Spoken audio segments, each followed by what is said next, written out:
Bienvenue dans cette vidéo dans laquelle j'ai envie de partager avec vous 10 habitudes saines, sous-estimées mais surtout gratuites qui vont vous permettre de vous sentir mieux dans vos baskets. Ces 10 habitudes proviennent finalement d'un email que j'ai envoyé il y a quelques jours à mes lecteurs. Et puis si vous n'êtes pas au courant, sachez que j'envoie quotidiennement un email qui partage une méthode, une technique, un coup de gueule ou encore mes expériences et mes doutes en tant qu'entrepreneur du web. Et si ça vous intéresse de recevoir vous aussi ces emails que je ne renvoie jamais une deuxième fois, alors il vous suffit de vous inscrire en cliquant sur le lien qui se trouve dans la description de cette vidéo. Voilà, ceci dit, maintenant on va directement voir les 10 habitudes saines, sous-estimées mais surtout gratuites pour être mieux dans vos baskets. Alors la première habitude, elle peut paraître un petit peu controversée, peu fréquente, impopulaire, mais il s'agit de ne rien faire. Dans un monde où on veut tout de suite et on a énormément de choix, ne rien faire semble totalement contre-productif, alors qu'en fait c'est totalement l'inverse. Car quand on ne fait rien, on laisse de l'espace mental pour se poser des questions que l'on aurait tendance à ne pas vraiment se poser quand on est tout le temps sur les fils d'actualité, quand on a le nez dans nos emails à longueur de journée. Des questions comme est-ce que mon quotidien ressemble à ce que je souhaite faire de ma vie?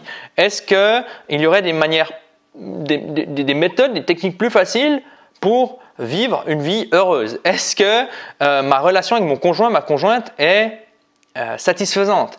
Est-ce que je suis dans la bonne direction? Okay? Ou qu'est-ce que je pourrais faire différemment dans ma vie? Vous savez, ce genre de questions en fait qui n'arrivent jamais à l'esprit si on est tout le temps occupé. Parce que ce que font la plupart des gens, c'est que quand ils sont dans un Uber, lorsqu'ils sont dans un métro, lorsqu'ils sont à un arrêt de bus, ils vont prendre leur smartphone et puis ils vont scroller. Ils vont se comparer aux autres, ce qui est pas bon pour l'estime parce qu'on peut pas gagner sur les réseaux sociaux vu que chaque individu met le meilleur de soi en avant et surtout que l'on est attiré par ceux qui sont exceptionnels. Finalement, les réseaux sociaux deviennent un endroit où tout le monde est exceptionnel et donc c'est quelque chose qui est très mauvais pour l'estime personnelle. Un autre point, c'est que les médias fonctionnent sur le modèle de la peur. Il suffit de voir le coronavirus à l'heure actuelle et vous passez 1 heure sur les réseaux sociaux et vous êtes complètement stressé ou complètement détruit sur le plan de l'estime personnelle. Okay?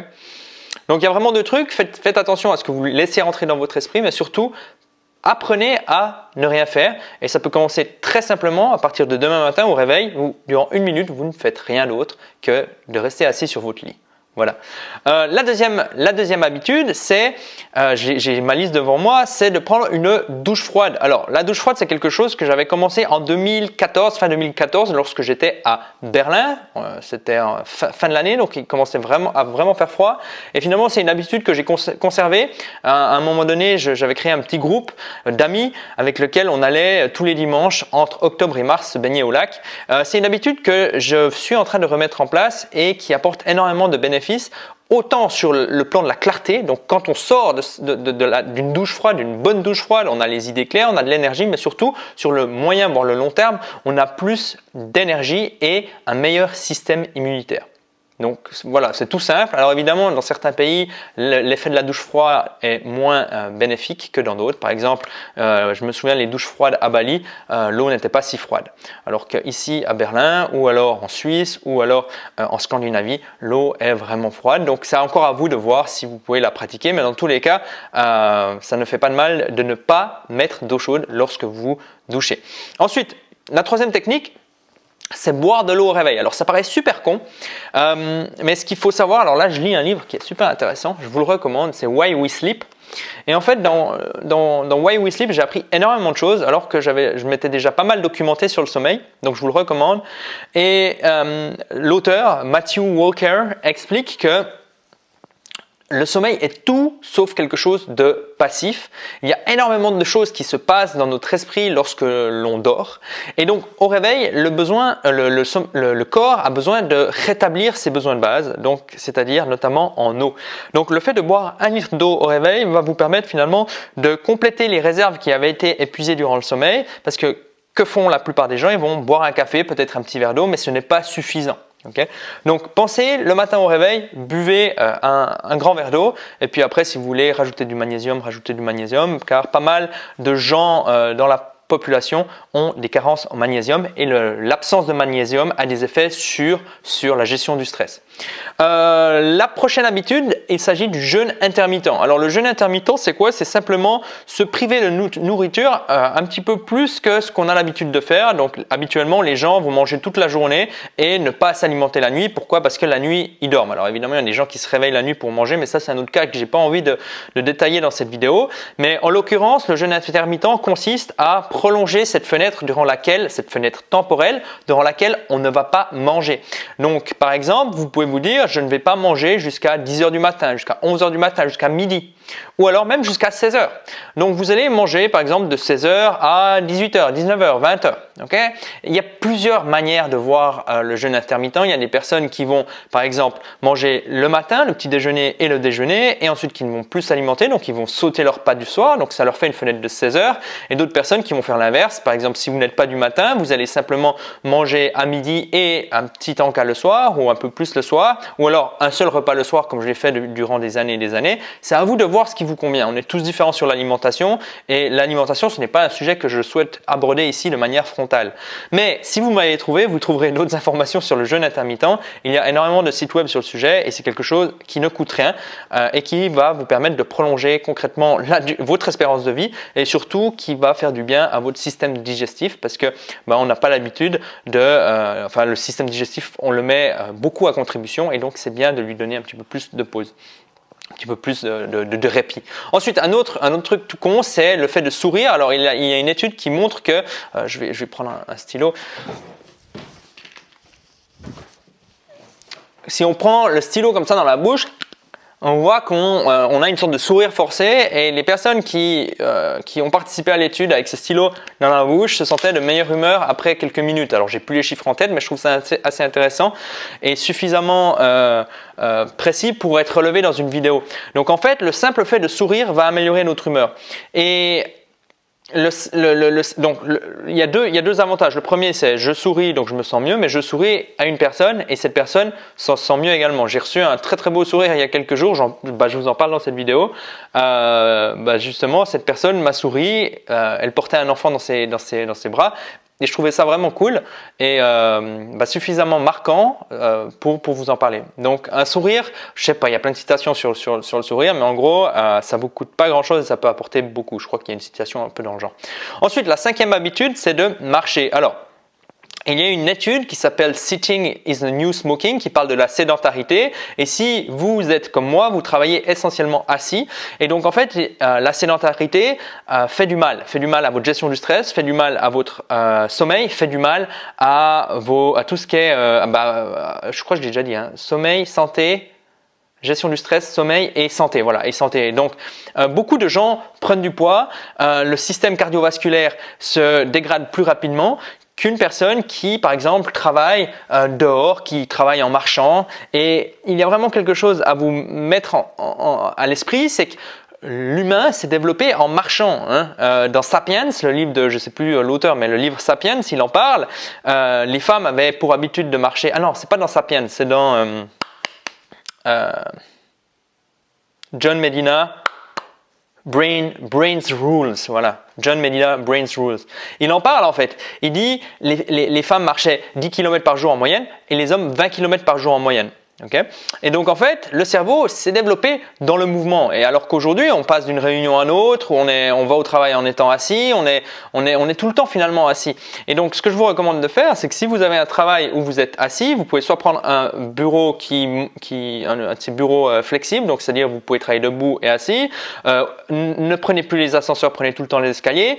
Parquez la voiture à 10 minutes à pied de votre lieu de travail. De cette manière, vous marchez un petit peu. Ou alors, vous avez qu'à avoir une kettlebell chez vous, comme moi là. J'ai une kettlebell, je ne sais pas si vous la voyez, tac, voilà, juste là, là il y a une kettlebell. Donc en fait, avant j'ai fait mon entraînement ici et ça va très bien, j'ai pas besoin d'aller au fitness et ça me permet finalement de lutter contre cette sédentarité, ok? Hop, tac, voilà. Donc ça c'est plutôt intéressant.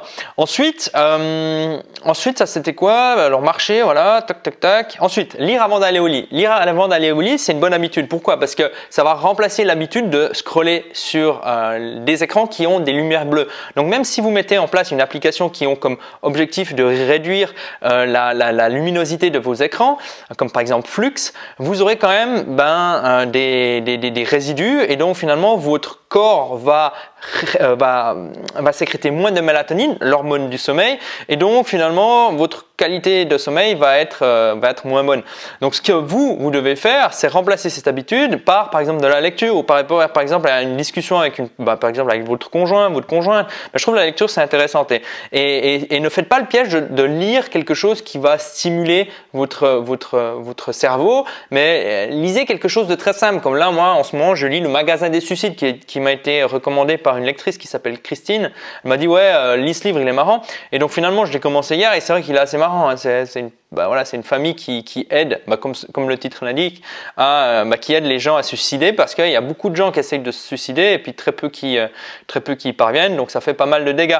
Et donc l'histoire se base là-dessus. Je trouve ça assez intéressant. Mais après il y a d'autres livres comme par exemple Penser pour moi-même de Marc Aurèle, Comment mourir de Sénèque ou alors The Daily Stoic de Ryan Holiday. Bref, il y a beaucoup de livres qui sont très intéressants comme ça et qui vont vous permettre de réfléchir un petit peu à des choses auxquelles on ne pense pas vraiment mais qui sont importantes en tant qu'humain. Ensuite, écrire. Écrire, c'est la 8e habitude. Voilà, j'y suis. 8e habitude, donc écrire. Pourquoi écrire est intéressant et ne coûte presque rien? Parce que en fait, ça va vous aider à vous souvenir de ce que vous faisiez à une certaine époque, en fonction de ce que vous allez écrire évidemment. Si vous écrivez des histoires de vampires comme quand j'étais gamin, ça va pas vraiment vous aider. Mais il y a 3 questions qui peuvent vous aider, c'est qu'est-ce que j'ai fait aujourd'hui, qu'est-ce que j'ai appris aujourd'hui et qu'est-ce que je ferai mieux demain. Et en fait, c'est des questions qui sont intéressantes pour plusieurs raisons. Et la raison principale pour moi, c'est que finalement on peut faire preuve de gratitude, mais ça c'est encore un autre sujet. Mais surtout, on va pouvoir parler des problèmes que l'on rencontre. Et avec le temps, avec les semaines qui passent, avec les mois qui passent, avec les années qui passent, qu'est-ce qui va se passer? Il va se passer la chose suivante. On va des fois revenir, on va rouvrir un calepin que l'on est, je sais pas, de 2015-2014. On va lire quelques pages, on va se dire, oh putain, mais en fait j'ai le même problème qu'il y a 6 ans en arrière. Parce que la dernière question, qu'est-ce que je ferai mieux demain, ça parle des problèmes que l'on rencontre au quotidien. Alors il y a des fois des problèmes qui ne sont pas dans notre zone de contrôle, comme par exemple un connard qui, je sais pas, qui nous raye une voiture, je pense qu'à ça, ou alors peu importe, un connard qu'on rencontre au quotidien. Souvenez-vous, on est tous le connard de quelqu'un. Mais il y a également ensuite les problèmes qui sont liés, qui sont dans notre zone de contrôle, qui sont dans notre volonté en fait.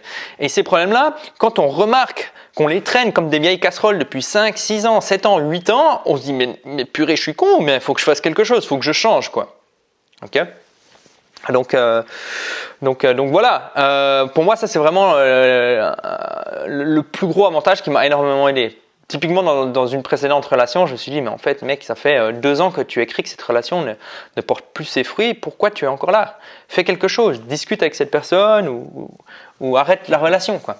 Et en fait ça c'était vraiment intéressant et je m'en serais pas rendu compte si je n'avais pas commencé à écrire. Alors au début évidemment ça va pas vraiment vous donner beaucoup d'informations, mais plus le temps passe, plus cet exercice prend de la valeur en fait, un peu comme le bon vin. Ensuite, 9e habitude, dormir sans alarme. C'est quelque chose que je fais depuis novembre 2018.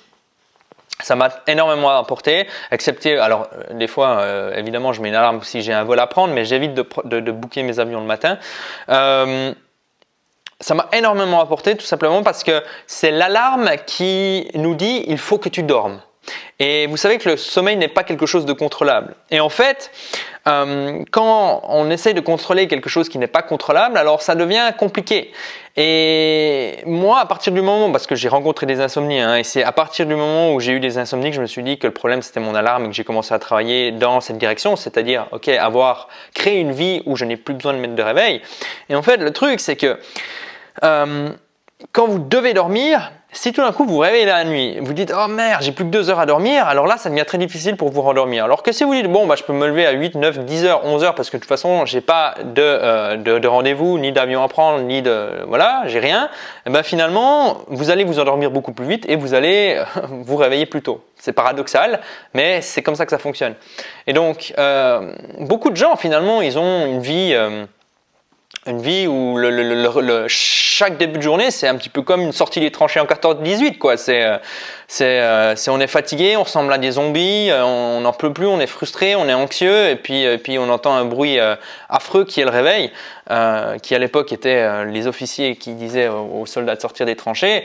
Et après, on s'étonne pourquoi finalement nos journées ne se déroulent pas vraiment comme on le souhaite, et qu'on commence finalement, on saute dans nos journées en étant vraiment stressé.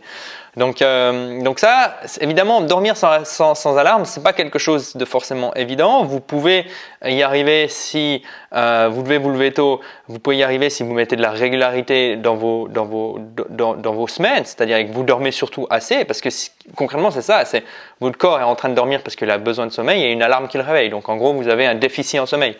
Mais pour beaucoup, ça va être difficile si vous commencez votre travail tôt, si vous devez commuter. C'est quoi commuter? Vous rendre sur votre lieu de travail, ça va être compliqué. Donc en fait, il y a vraiment un travail à mener, et ce travail commence avec une seule question qui est comment réussir à avoir une vie sans alarme. Alors des fois, ça nécessitera d'acquérir de nouvelles compétences pour que vous puissiez négocier des horaires flexibles avec le gars qui vous paye.